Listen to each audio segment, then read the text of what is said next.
On my 70th birthday, I overheard my daughter-in-law say to my son, "She's not our responsibility." They thought I was asleep in the guest room. The cake had barely been touched. The paper crown still warm on my head. I had asked for something simple, just dinner at their place with my grandkids, but I woke from a light nap and heard them in the hallway, just past the cracked door. Her voice was hushed. Sharp like the click of a ring against glass, she said it like a final sentence. Like a decision had already been made. "I'm Eleanor Bright, 70, and that was the moment I knew they had already let go of me. Subscribe, and tell me in the comments where you're watching from. Thanks." They had dressed it up as kindness. "Stay for the weekend," she'd said. "We'll do dinner. The boys want to see Nana." But it felt rehearsed from the start. My bed was an air mattress in the office, set beside a tower of unopened Amazon boxes and a folded treadmill. There were no fresh towels, just a stack of mismatched ones from the laundry room. The birthday dinner was chicken tenders for the kids and microwave lasagna for us. I had brought a peach cobbler from the bakery near my apartment. No one touched. It wasn't the dinner, it wasn't even the air mattress. It was the way they looked past me, the way time passed around me like I wasn't quite real. She said it like a verdict. "She's not our responsibility." And he didn't say anything back. My son. My only child. That night I sat up on the edge of the mattress, my feet on cold laminate, and I thought about how many years I had stood in line at discount stores for Christmas toys he would outgrow into weeks. I thought about the rice and beans dinners I'd stretched for us when he was small, and the time I sold my wedding band to pay for his braces. I remembered sitting up in hospital rooms through 4 of his surgeries to knees, 1 appendix, and a tonsil removal that had scared him half to death at age 11. I remembered taking off work to babysit when their firstborn had colic. 3 months I stayed, sleeping on the couch, holding the baby through those long midnight hours when no one else could soothe him. He knew my hum before he knew his own hands, and now I was a burden. No one said the word, but I've lived long enough to recognize silence with sharp edges. When I left that Sunday afternoon, the boys were in the backyard, throwing a foam football. My son walked me to the car but didn't offer to carry my bag. He said, "Drive safe, Ma," and that was it. No hug, just those 3 syllables, like he was closing the door politely. I watched him walk back inside, the screen door clattering behind him. That's when I knew I would never stay in that house again. My hands trembled a bit as I turned the key in the ignition. But I didn't cry. I didn't have tears for it. There's a kind of grief that goes beyond weeping, the kind that sits heavy behind the ribs, like a stone pressed into soft earth. I drove the hour and 20 minutes home in silence, not even the radio. The peach cobbler was still in the back seat. I threw it out behind the apartment dumpster. There's a memory I go back to more and more often now from when I was a girl. I was maybe 12, and my father had just come back from one of his long hauls. He drove truck, you see, and sometimes he'd be gone for 10 days at a time. That night, I had waited on the porch with my notebook, scribbling poems in the yellow dusk. He pulled up, climbed out of the cab, and handed me a little snow globe he'd found at a rest stop. It wasn't the gift, it was that he had thought of me while he was away. That kind of thinking doesn't come easy. It's love with muscle in it. I don't think my son knows what that feels like anymore. Back in my apartment that night, I sat at the kitchen table and wrote my name on a sticky note. I don't know why I did it, just wrote Eleanor Bright in my best handwriting and stuck it to the fridge L. Like a reminder, maybe I needed to see that I was still here, still someone, not just her, or your mother, or she's not our responsibility. No, I have a name, and I've carried more weight than they'll ever understand. I'm telling this story not for pity, but for anyone else who's ever sat in the guest room of their child's house and realized they were no longer wanted. There's no scream in it.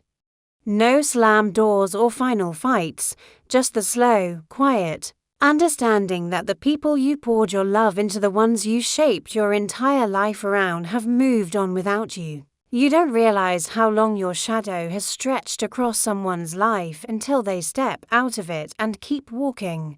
You just sit there, watching them shrink away. I wish I could say it was sudden, like a sharp break, but it wasn't. It was a long unraveling. This was just the thread that finally slipped free.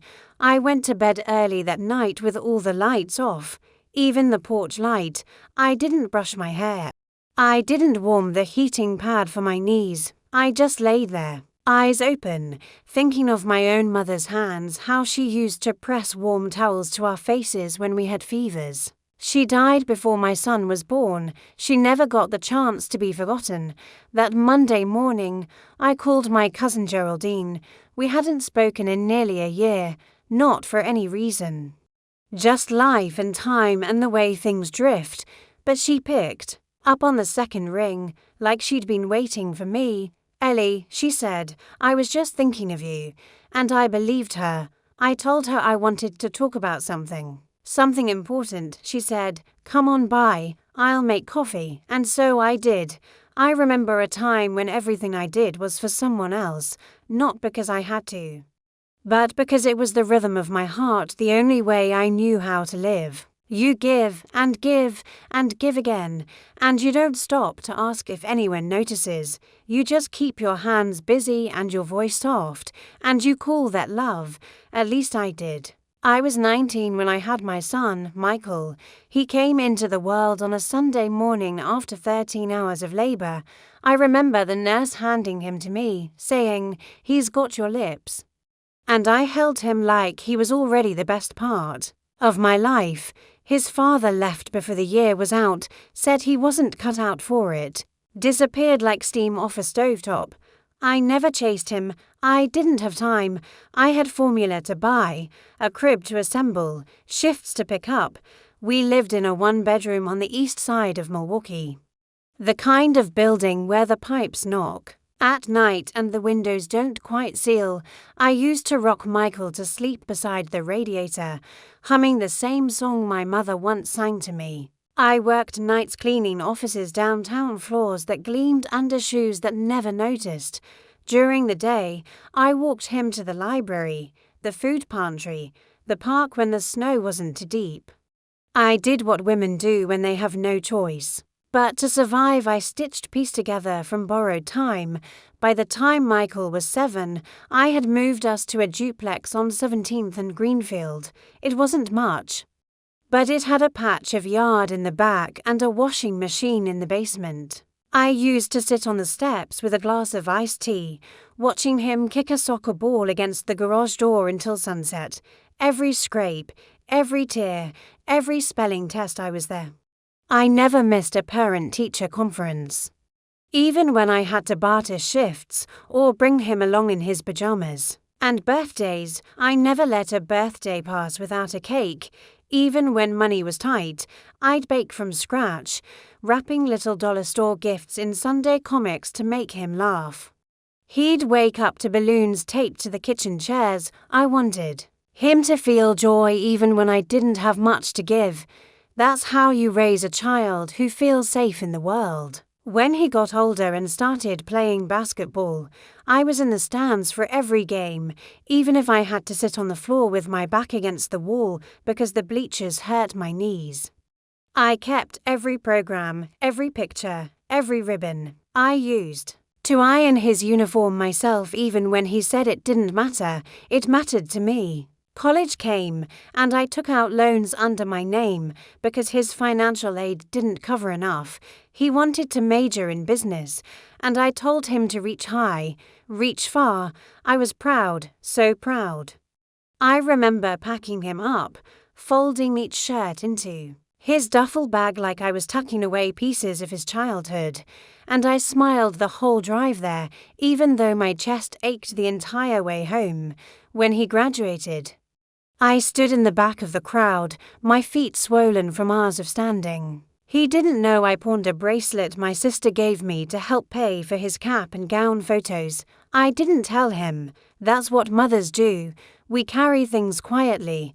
When he got married, I helped plan the reception. I kept my opinions to myself. Even when I didn't like the venue, I offered money.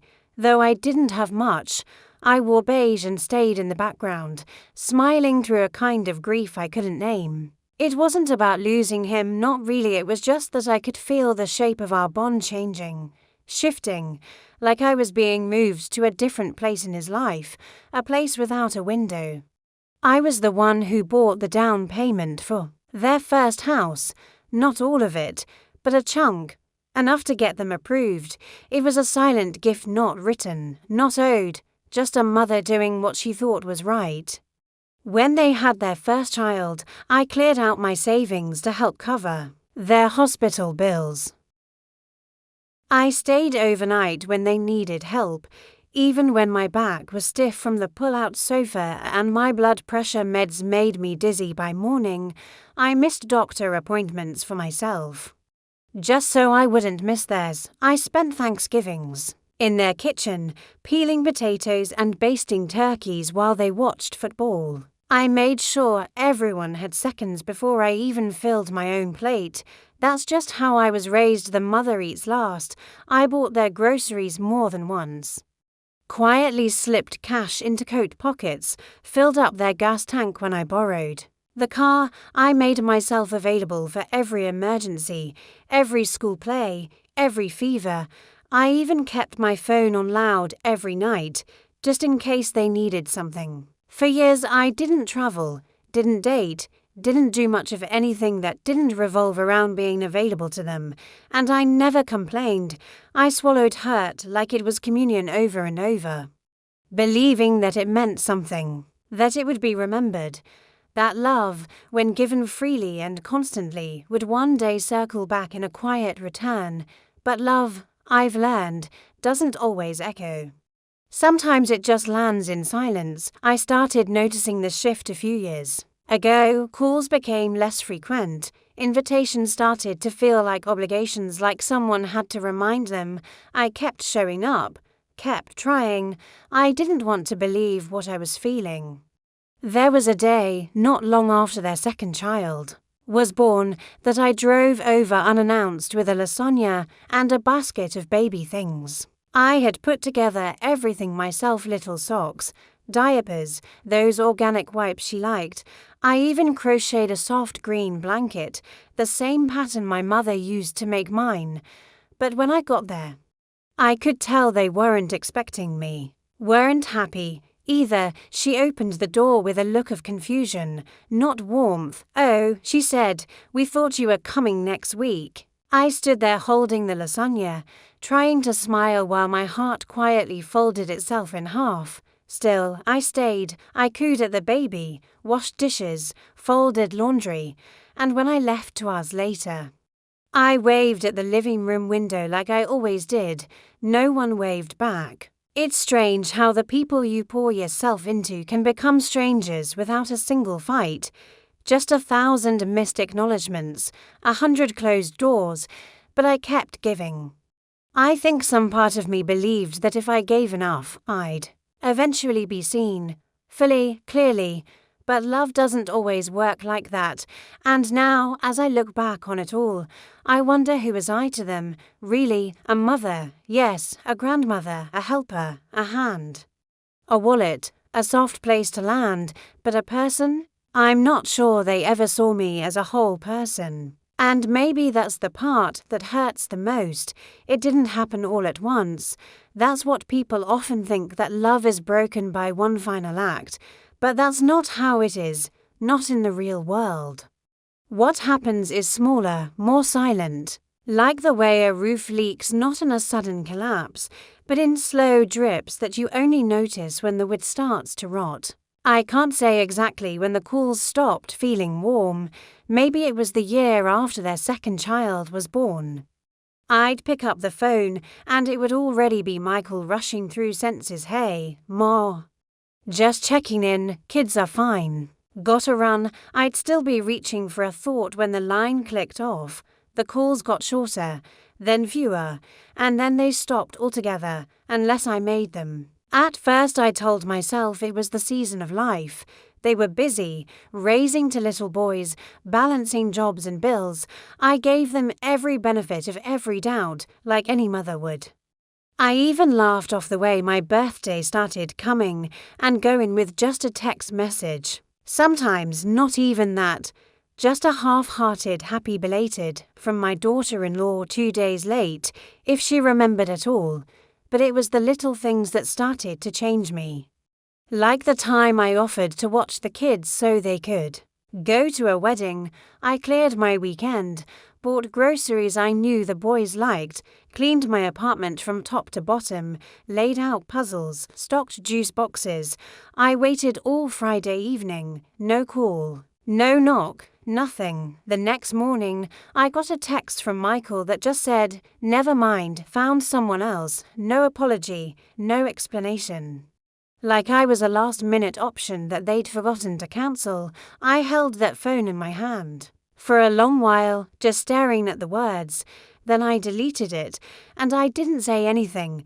That became a pattern, me absorbing small cuts without flinching, invitations they forgot to extend, decisions they made without telling me, holidays where I was told, kindly, not to fuss with a meal only to find out they'd hosted friends and in-laws without mentioning it. I started hearing about things after they happened, birthday parties I wasn't invited to, recitals I never knew were scheduled, family photos that didn't include me, once.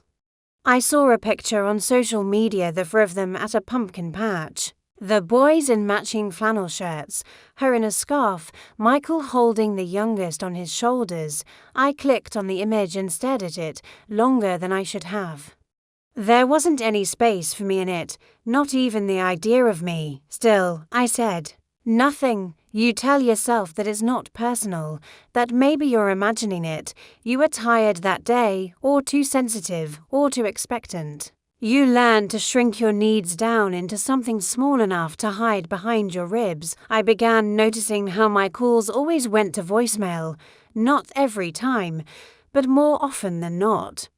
And when Michael did call back, it was always in a rush, always between things, driving, in a meeting, on the other line. There was never time for stories anymore, never time to ask how I was really doing. He didn't know that my ankles had started swelling, or that I was having trouble with my right shoulder. He didn't know I'd fallen in the grocery store, near the freezer aisle, and had to be helped up by a teenage clerk. I told no one. I didn't want to bother anyone, and still I sent the boys birthday cards with crisp $20 bills. Still called on the first day of school. Still asked for updated pictures to hang on the fridge, though I rarely got any. When I did see them, I noticed how my daughter-in-law talked over me, how she corrected me when I told stories, or changed the subject when I tried to contribute. One Christmas, I brought an heirloom ornament, an angel my mother had sewn by hand back in 1965. I offered it with a smile, saying it had hung on our tree since I was a girl. She took it politely, then never put it on the tree. I found it weeks later, tucked into the bottom of the coat closet, still wrapped in tissue. That's when I stopped bringing things. There's a loneliness that's worse than being alone. It's being with people who make you feel invisible. Sitting at the table while everyone else talks past you, listening to stories you weren't part of, being asked to babysit, but never asked how you've been, being thanked with quick texts, but never embraced with real care. And it isn't that they're cruel, that's what makes it harder. They're kind, in the polite way strangers are kind. There's no yelling, no name-calling, just absence, just erasure, a quiet fading of presence. Like a picture left in the sun. I remember one evening I was at their house helping the boys with homework while Michael and his wife were out. The youngest, 6 at the time, turned to me and asked, "Nana, do you live here?" I laughed, gently. "No, sweetheart, I live in my own place." He blinked. "But you're always here." I smiled. But the truth of his words struck me. Like a note held too long in a quiet room, I was always there, and yet never fully seen. Eventually, even that changed. I stopped being asked to help. Plans were made without me. They said it was to give me rest, but it felt like a removal, like I had been quietly shifted out of the picture, and they assumed I wouldn't notice, but I noticed. I noticed the missing calls, the short texts, the new traditions that no longer included me. I noticed the way my presence was treated like a formality, a thing to be managed, not cherished. I once asked if I could take the boys for a weekend. Just to have them, just to enjoy them. There was a long pause, then a polite, "Let us think about it," that turned into nothing. I stopped asking. I began to understand that I had become something in the way, not intentionally, maybe, but still a piece of furniture they kept moving further into the corner. There was no big scene.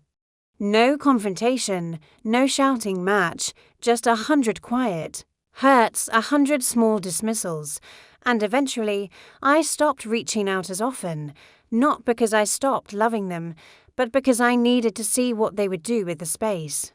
They did nothing, they never noticed, and that was the moment. The silence between us became louder than any words I could say. There's always one moment you can't come back from. One act that redraws the map of your heart, not with fire, but with a coldness so exact, so deliberate, that you stop pretending, you stop making excuses. You stop calling it anything but what it is, the end of something sacred. Mine came on. A Wednesday afternoon in October. I remember the light. It was thin, like silver dust, coming through my kitchen window. I was sitting at the small table, sorting mail into little piles. Coupons I wouldn't use. A catalogue I hadn't requested. And then, in the centre of the stack, a thick white envelope from the bank. It wasn't unusual. I had a joint account with Michael. One I'd opened years ago mostly because he was helping me with some of my online bill pay after I had that small health scare. I had trusted him. He said it was safer that way, in case anything happened. I was still recovering from my fall at the time, and the idea of someone helping me made me feel less fragile. I opened it slowly. The words didn't jump out at first, they seeped in.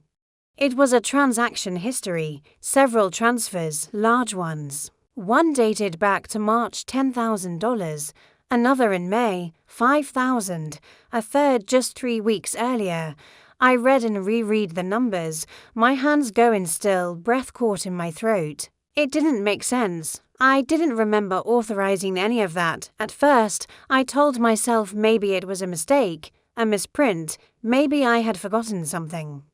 Maybe it was for the kids a college account, a medical emergency. I clung to those possibilities like a child clutches a blanket in the dark. But as the minutes passed, a kind of stillness came over me. The kind that settles when you already know the truth, even before it's spoken. I called the bank. I waited through the prompts, the hold music. I gave my information. When the representative confirmed the transfers were made by Michael, using his access to the joint account, my body went cold. "No," I said quietly. "I wasn't told. I didn't authorize." The woman paused. "He's listed as a co-owner, Ms. Bright. Legally, he has full access." Of course he did. He knew that, and now I did, too. I hung up the phone and sat there, absolutely still. I didn't cry. Not then, I couldn't. There was something heavier than tears sitting in my chest, something I can only describe as final. I opened the drawer beneath the microwave, pulled out my little red ledger. The one I used to jot down expenses, stamps, groceries, prescriptions. I turned back. Through the months I had been careful, always careful. I hadn't touched that savings except for a new pair of glasses and some minor dental work. That money was supposed to be for later, for emergencies, for the quiet, uncertain years ahead. And now it was gone. When I finally got Michael on the phone, I kept my voice steady. I asked if he had used the account. He hesitated, just for a second. Then he said, "We needed it. Ma, we were going to tell you." Going to, as if my trust was something that could be delayed. He said it like it was reasonable, like the need justified the taking. He said they'd pay it back eventually, that they assumed I wouldn't mind, that it wasn't that big of a deal, that they had kids, that things had been tight. I didn't raise my voice, I just listened. And with every word, something in me pulled further away. He had reached into my life and taken something sacred without asking.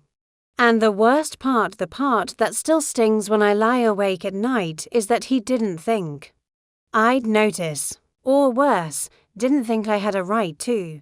That night, I sat on my bed, lights off, wrapped in the quilt my grandmother made by hand in 1958. The stitches were frayed in places, but still strong. I ran my fingers over them like Braille, searching for something steady. I didn't sleep. I just watched the shadows move across the ceiling and thought about how trust, once broken, doesn't crack, it disintegrates. The next morning, I made an appointment with the bank manager.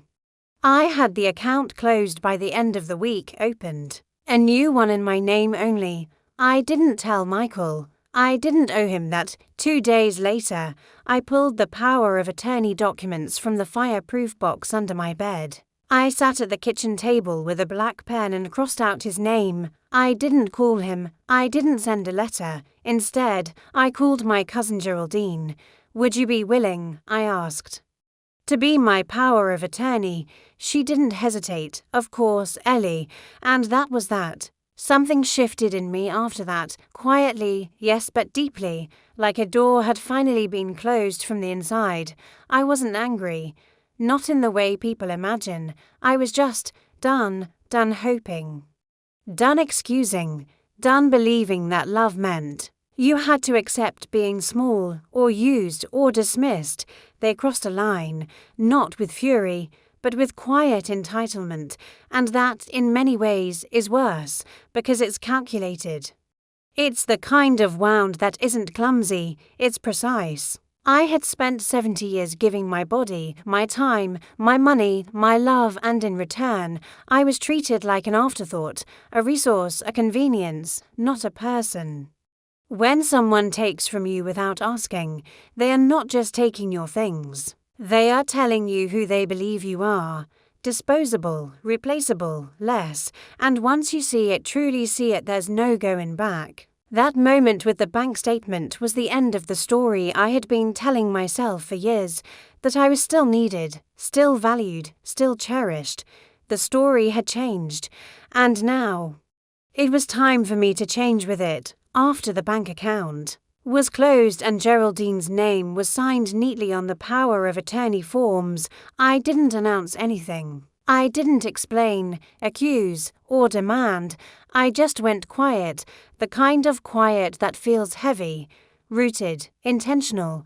Some people think silence is weakness. I don't.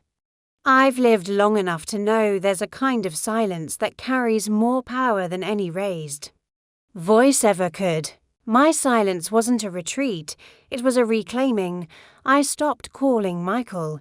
I stopped sending reminders about my doctor's appointments, my prescriptions, my rent due dates. I didn't offer to babysit. I didn't send texts to ask how the boys were doing. I stopped reaching. I stopped waiting. And something strange happened. The world didn't fall apart. He didn't notice. Or if he did, he didn't say a word. The days moved like water, slow, quiet, clear. At first, the stillness felt unnatural, like I had lost a limb and kept reaching for it. I'd wake up and reach for my phone automatically, then set it back down untouched. I'd walk past the shelf with the grandkids' school photos and feel an ache in my ribs that I didn't know how to name. But after a few weeks, something in me began to shift. The quiet wasn't just absence, it became space. Space to think, to breathe, to reclaim little pieces of myself I'd tucked away years ago without meaning to. I started journaling again. Not in the structured, perfect handwriting I used to keep for grocery lists or bills, but messy, uneven words that spilled out in the early mornings. I'd write for hours, sipping lukewarm tea, letting the ink trace the contours of my grief. Not just the grief of being betrayed, but the grief of all the years I had given so much of myself away without ever asking what I needed in return. I didn't tell Geraldine everything at first. Just little bits. We'd sit on her porch with coffee to older women in cardigans with soft hands and stronger spines than most people would guess. She listened without interrupting, nodding in that slow, understanding way she had since we were girls. She never asked for details, just offered presence, and I think that was what I needed most, not solutions, just someone who saw me. For the first time in years, I started thinking about my own life not as something tethered to someone else's needs, but as its own, whole thing. I began cleaning out my closets, one drawer at a time, letting go of clothes I'd kept for occasions that never came, shoes I wore for their holidays, sweaters I kept just in case someone asked me to dress up. Each donation bag felt like a breath released. I called a lawyer, a new one. I asked questions, real ones. I told her about the account, the joint name, the withdrawals. I showed her the ledgers, the statements, the form I had once signed without fully understanding it. She looked at me with calm, serious eyes and said, "You're not the first, Mother. This has happened too." I didn't ask her to explain.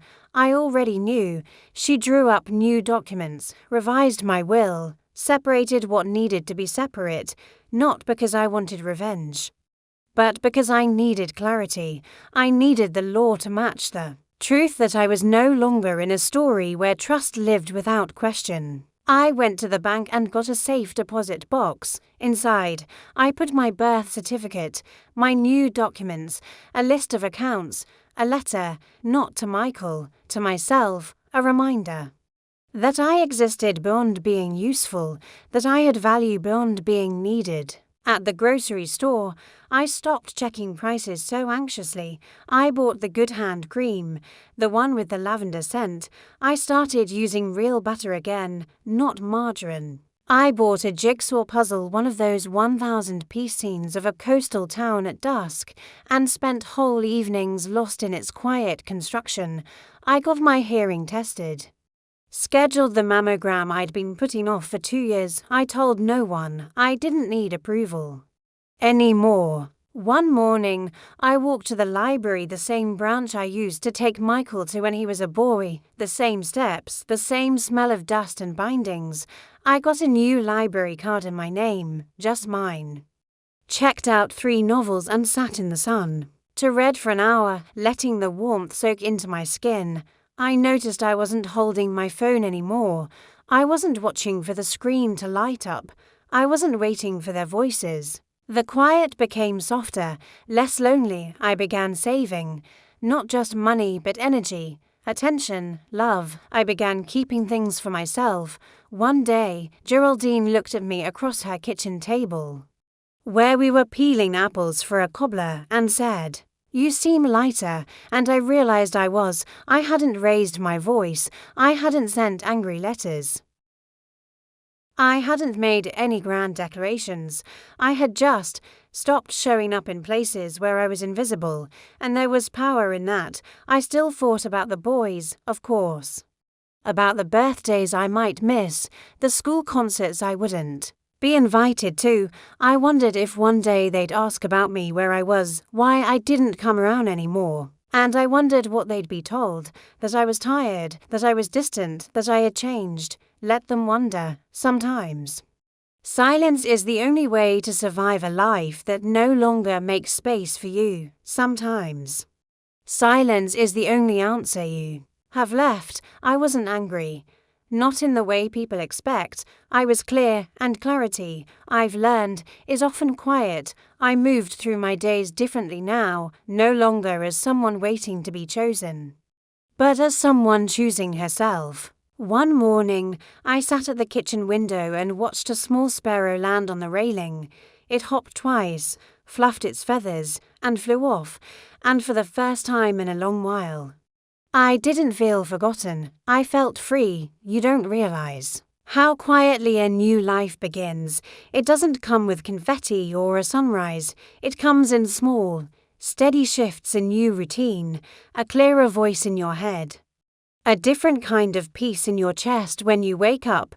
I didn't set out to change my life, I just stopped allowing it to be something I endured. I began waking up earlier, not out of obligation, but because I wanted to. The mornings were gentle, full of light and breath, and the sound of the neighbors' wind chimes dancing just enough to remind me I was still here.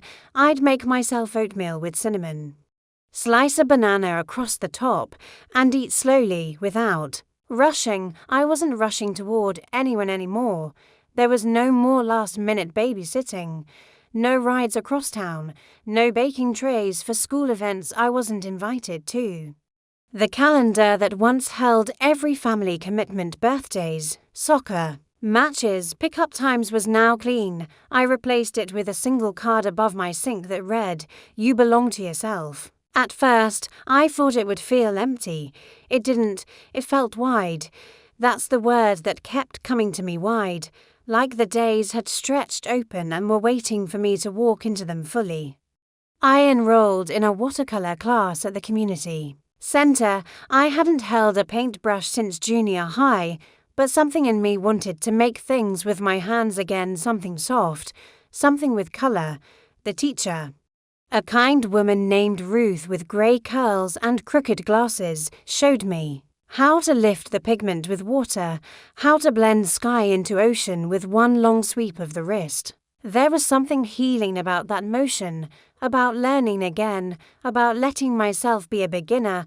I painted little things, a bird in flight, a teacup, the shadows of a tree. They weren't good. Not by any gallery's standards, but they were mine. I pinned them to my fridge, one by one, like a child would. Proud and a little shy, I also joined a walking group. Just a handful of women my age who met twice a week at the park and circled the trail with slow determination. We talked about books, about knee pain, about how the world had changed. None of them knew about Michael. I didn't bring it up. It felt good to be known without my grief leading the way. I made small upgrades in my apartment, nothing flashy. Just things I had put off for years. I bought a new lamp for the reading corner, soft gold, with a pleated shade that reminded me of the ones in my grandmother's house. I replaced my old plastic dish rack with a wooden one. I hung a sheer curtain in the kitchen window so the morning sun could filter through like lace. I gave myself permission to have preferences again, and then, almost by accident, I started helping at the library. It began with a flyer I saw on the bulletin board during one of my visits. Volunteers needed for children's story time. I stared at it longer than I meant to. Something about it stirred a part of me I'd forgotten, the part that used to do voices for bedtime stories, that used to hold little heads against my shoulder as they drifted to sleep. I called the number. By the following Tuesday, I was sitting in the library's back room with a small group of kids cross-legged around me, a book open in my lap. The Gruffalo. That first week, I read slowly, using different voices, watching their eyes widen and their mouths twist in laughter. Afterward, one of the little girls slipped her hand into mine as we walked back to the reading area. "Can I sit next to you again next week?" she asked. I nodded, and when I walked home that day, my steps felt different, like I was carrying something again, not weight, but light. Every now and then, I'd see Michael's name pop up on my phone, just once or twice. No message, just a missed call. I didn't call back, not because I wanted to punish him, but because I had nothing left to give to someone who only reached out when they felt the absence of your utility, not the presence of your soul. I did get a letter, handwritten, folded neatly, no return address, but I knew it was him. The handwriting was his, wide and pressed hard into the paper. He asked if I was okay, said he'd noticed I'd been distant, that the boys missed me, that maybe we could talk sometime. He didn't mention the money. He didn't mention what he took. Just what he missed now that I wasn't there. I placed the letter in a box with a few other things I wasn't ready to throw away. But didn't need to read twice. I wasn't angry. Not anymore. I was simply elsewhere. I had redirected my love not in bitterness, but in wisdom. There's something beautiful about giving yourself what you once begged from others. About making tea for yourself in the good cup, about humming as you sweep the floor, about whispering you're safe now to your reflection in the morning mirror. I started tithing to myself. Small acts, candles, walks, saying no, saying yes, being selective about who got my time and why. I even went to a financial advisor someone Geraldine had recommended, a young woman with calm eyes and a clear way of speaking. We sat in her office and mapped out the years ahead, not just in numbers, but in goals. She asked what I wanted out of my retirement. I told her I wanted peace, independence, maybe a small trip one day somewhere with lavender fields or open skies. She nodded. We can make that happen, and for the first time in a long time, I believed it. I moved differently after that. Not hurried, not timid. Just sure that I belong to myself, sure that love, when not returned, doesn't mean you failed, it means you gave deeply, and now you get to give differently. There was no grand transformation, no makeover, just steady, quiet reclamation of voice, of space, of softness. I wasn't waiting to be invited anymore. I had built a life that didn't need permission, and in that life, I was finally beginning to feel whole.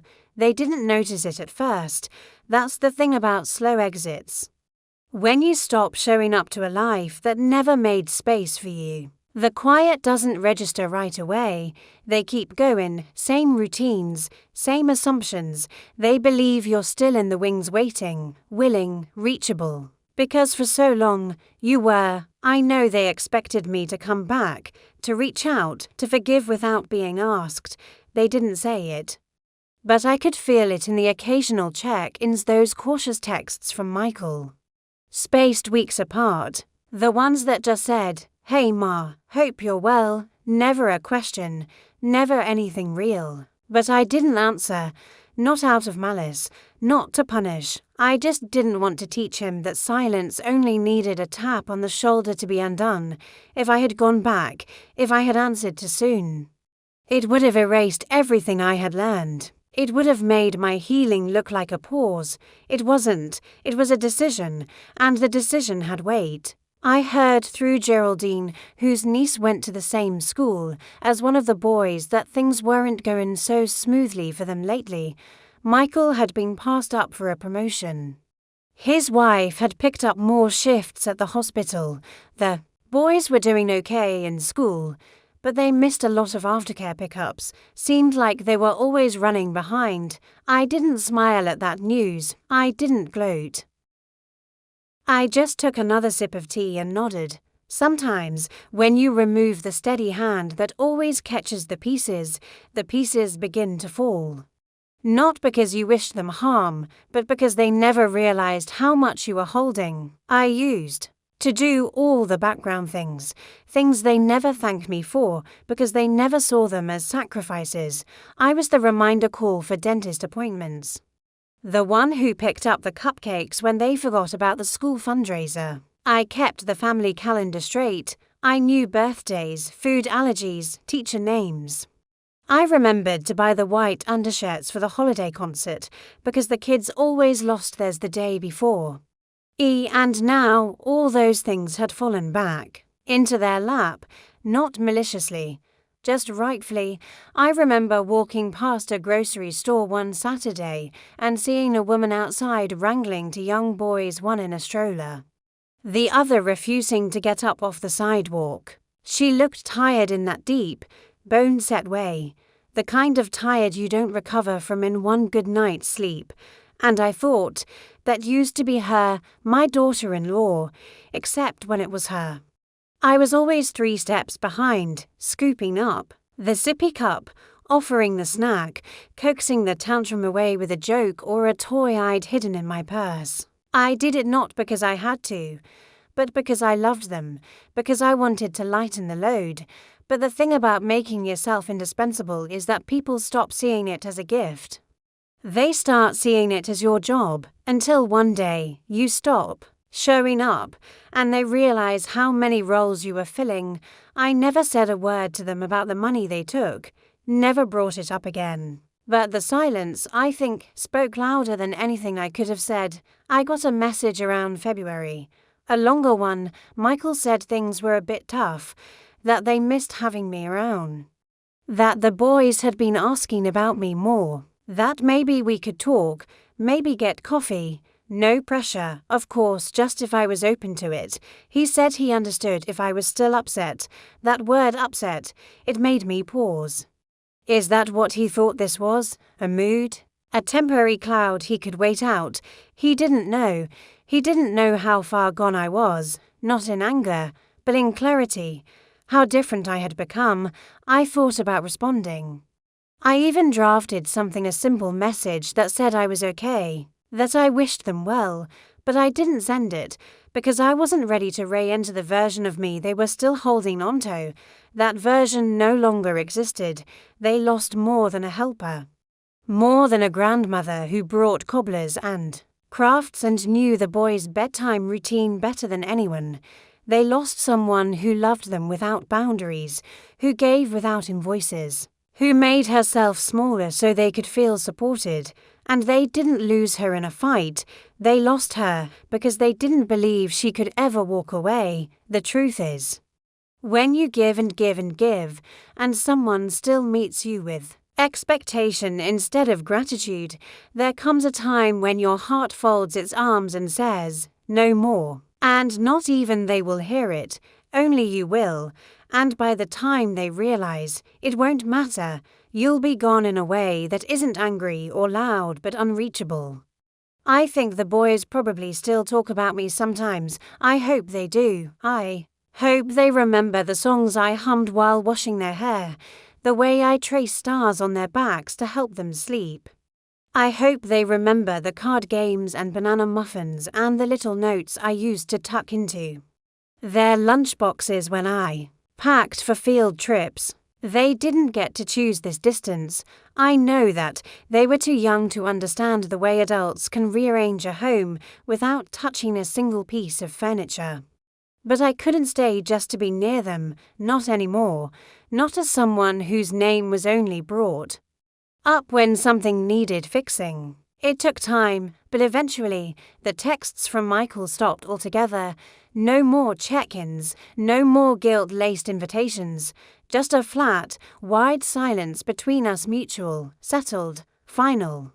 And in that silence I learned something essential. You cannot lose what never truly held you, and they lost something they never thought to hold. I became a ghost, not out of bitterness, but because I had finally learned to stop haunting the doorsteps of people who had already closed the door.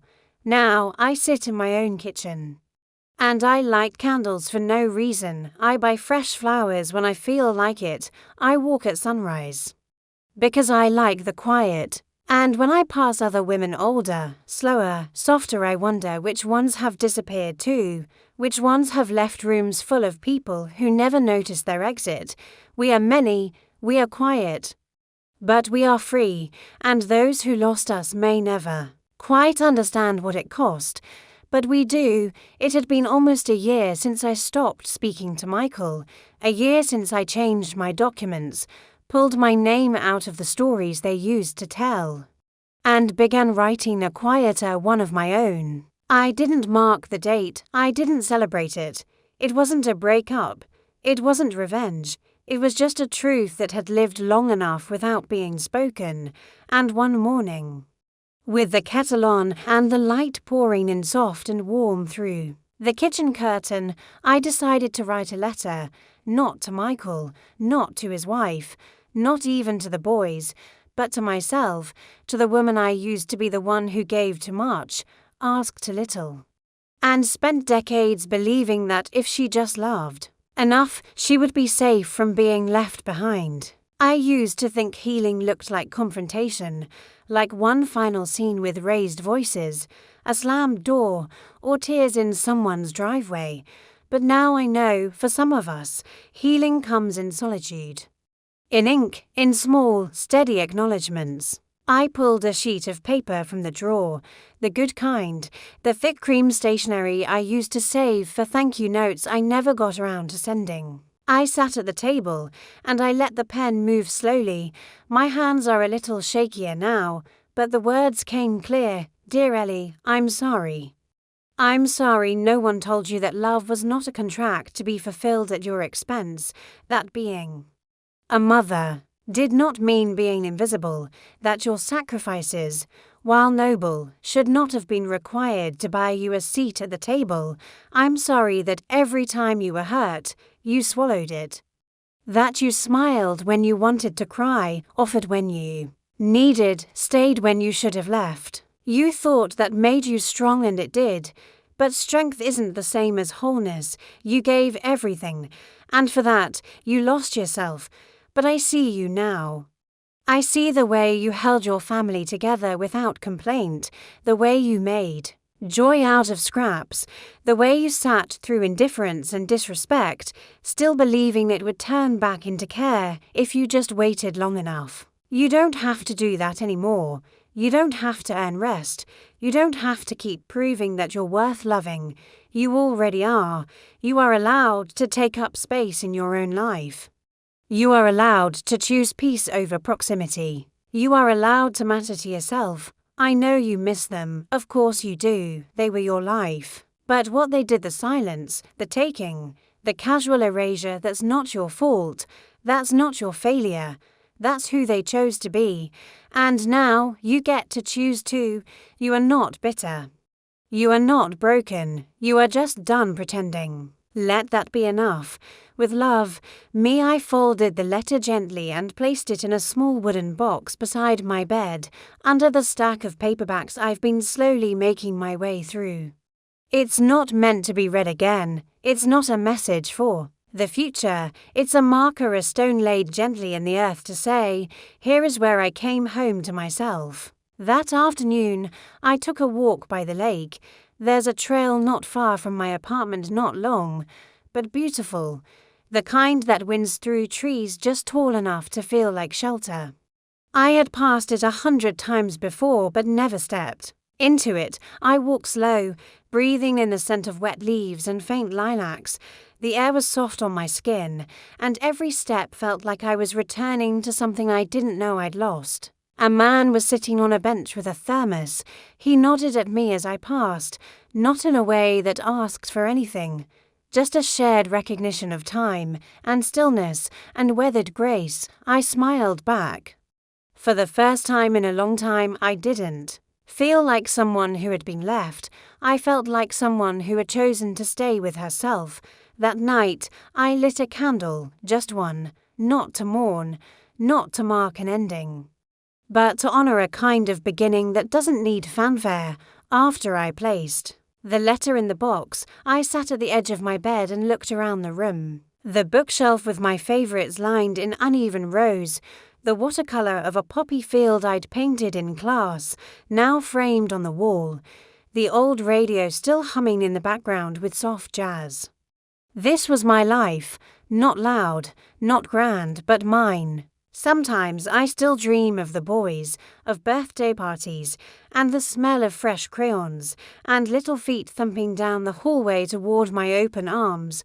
I don't try to stop those dreams. I welcome them like old music, familiar, sweet, distant. But when I wake, I don't ache like I used to. I don't reach for the phone, I just breathe. And I write letters, lists, fragments of poems, a line here, a thought there. Things I had long forgotten I was allowed to do for no one's sake but my own. It's strange how much we forget about ourselves when we become mirrors for everyone else. Stranger still, how quietly we begin to remember. I sometimes wonder if Michael will write back, if he ever will. Not with just "we miss you" or "hope you're okay," but something real, something true. But that's not what I wait for. I don't wait for anything anymore. I've learned to let go of stories that no longer honor me. To put down the weight of keeping connections alive that were never meant to carry me through. The letter I wrote to myself was not a goodbye, it was an invitation to live forward, to begin gently again, to make room for something quiet and kind and rooted not in what I'd lost but in what I'd reclaimed. Me, these days, the quiet in my home isn't hollow, it's soft. It's the kind of quiet that knows its way around the room, that curls up with you like an old cat and stays until the sun comes in sideways through the curtains. I used to fear silence, used to fill it with voices and phone calls and the clatter of proving I still mattered. But now I let the silence live beside me like a friend who needs no explanation. My life is simple, and I mean that in the most loving way. I rise early before the world is too loud. The birds outside my kitchen window always beat me to it. Little messengers flitting between the feeder and the elm, reminding me that there is still sweetness in routine. I stretch, I boil water for tea, chamomile in the morning now. Not coffee, it's gentler on my stomach. My plants get their water. Before I do, the geraniums on the windowsill, the rosemary by the back door, the spider plant I nearly threw out before realizing it just needed more sun. Everything in my home is here because I chose it, not because it was expected. Nothing that makes me feel lesser gets to stay. Sometimes I sit at the table and do nothing at all for 20 minutes. Not out of sadness, not from fatigue, just because I can. I used to believe stillness was wasted time. Now I know it's sacred. The library still calls when they need someone for story time. I walk over with my worn canvas tote and my favorite books tucked inside. I've come to know the kids' names, their favorite characters, the ones who fidget and the ones who listen like every word is a secret. They don't know anything about my past. They only know me as Miss Ellie, who brings silly voices and stickers, who always has a peppermint in her pocket. That's enough. There's a bakery across from the library that sells these little lemon-glazed cookies. I buy just 2 at a time. One for that day, one for the next morning. It's a ritual now. Small but steady, I used to bake for others. Pies, cakes, elaborate things meant to impress or comfort. These cookies are just for me, a small sweetness I allow myself without reason. Some weekends, I go to the flea market with Geraldine. We don't buy much, sometimes nothing at all. We just wander the aisles, laugh at the vintage hats, run our fingers over old glass and linen. Last month, I bought a pale blue scarf for $3. The woman who sold it said it reminded her of her mother. It reminded me of nothing, and I liked that. It didn't come with memory. It came with choice. My cousin and I have grown closer. There's no history between us of expectation, no tally of what's been given or taken. We play cards some evenings, or just sit on her porch and watch the sky darken over the rooftops. Our conversations are stitched with silence, and I've come to love that not everything needs to be filled. There are days when I feel the ache, of course. Days when a memory sneaks into early before I've had time to armor myself. A sound, a scent, the outline of a boy's laugh I used to know like my own heartbeat. I let it come, I don't chase it away. Grief, when it's lived with long enough, becomes a kind of guest no longer feared, just acknowledged. I still haven't heard from Michael in months. The last message came around Christmas. A picture of the boys in matching pajamas, both looking taller than I remembered. Merry Christmas, Ma, the caption read. Nothing more. I looked at it for a few minutes, then closed the message. I didn't respond, not because I don't love them, but because I finally understood that love and proximity aren't the same. I have no need to be present where I'm not cherished. That is not bitterness, that is clarity. I no longer define my worth by how needed I am. I define it by how honestly I live, how kindly I speak to myself, how carefully I guard the soft, small joy I've cultivated. Some afternoons I write, nothing. Fancy, notes, ideas, the beginnings of poems that may never be finished. I write like I'm making something sacred. Even if no one ever reads it, I write because I'm still here, and that's something. And on Sundays, I tend to my little balcony garden. It's not much, but it's enough. Lavender, thyme, basil when it behaves. I prune, I water, I sit in the sun with a notebook and let the bees hum near my ankles. I don't think about what's missing, I think about what's grown. The freedom I feel isn't loud, it doesn't dance or demand. It walks with me, steady and sure, like an old friend returned after a long silence. I don't wish harm on anyone. That's not the point of any of this. I simply stopped allowing harm to reach me. And when I look back now at the birthdays, the favors, the holidays spent holding the corners of someone else's life together, I don't feel regret, I feel gratitude. Because I finally learned where to pour my love so that it wouldn't be swallowed whole, into the earth, into words, into afternoons with soft music and a warm plate, into friendships that don't take more than they give, into myself. People sometimes say it's never too late to start over. I don't know if that's true. But I do know it's never too late to stop shrinking, never too late to return home. To yourself, never too late to choose peace. So this is what my life looks like now, quiet, uncomplicated, woven with small routines that belong only to me, and I do not need applause. I do not need to be called back. I do not need the old version of myself to be validated by those who never saw her clearly. I only need the stillness I've earned, and I've earned it. I wasn't angry. I was finally empty, and that was beautiful. It's strange, isn't it? How a life can keep going even after the center of it has changed. Not broken, just shifted. Like when a tree grows sideways because of wind or shade, and it still lives, still blooms, just in another direction. That's what happened to me. I didn't leave the family.